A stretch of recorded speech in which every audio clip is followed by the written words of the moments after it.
llamar al fontanero el otro día con la asa pa' que ya arreglare un caño que tiene delante de casa.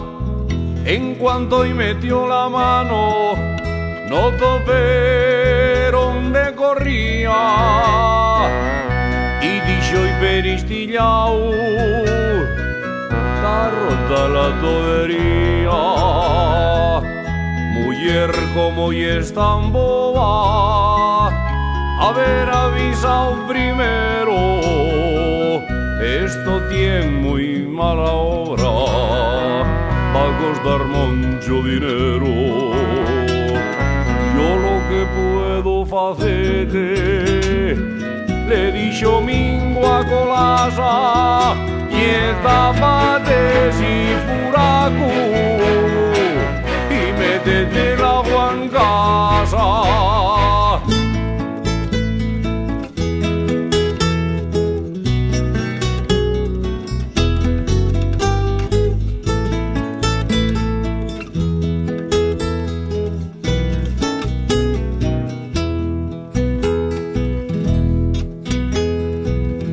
Tuvo rufa 7 fillos,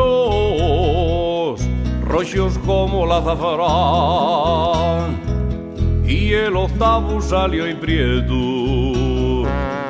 y eso mosqueó mucho a Juan. Vas a decirme, rufona, cómo salió prieto el fillo, metióseme en la cabeza que si guaje non ye mío. Non vayas a figurarte que yo soy algo más tuerzo si non dices la verdad, voy restorcete el piscuezo. Con dolor de corazón voy a decírtelo, Joan, el niño prieto y tuyo, los rollos del sacristán.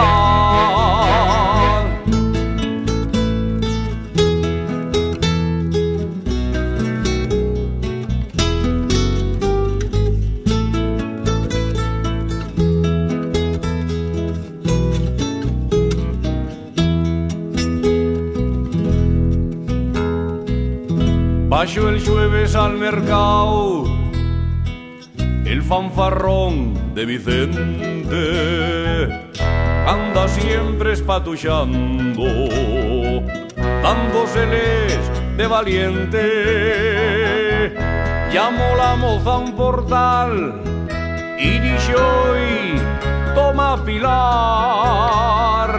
vas guardame esta navalla que me pueden cachear. La moza que no llevaba y sin reparar en nada, un garroila pero enseguida, y dijo y entusiasmada: ay, qué mango más fino tiene la tona vaya Vicente,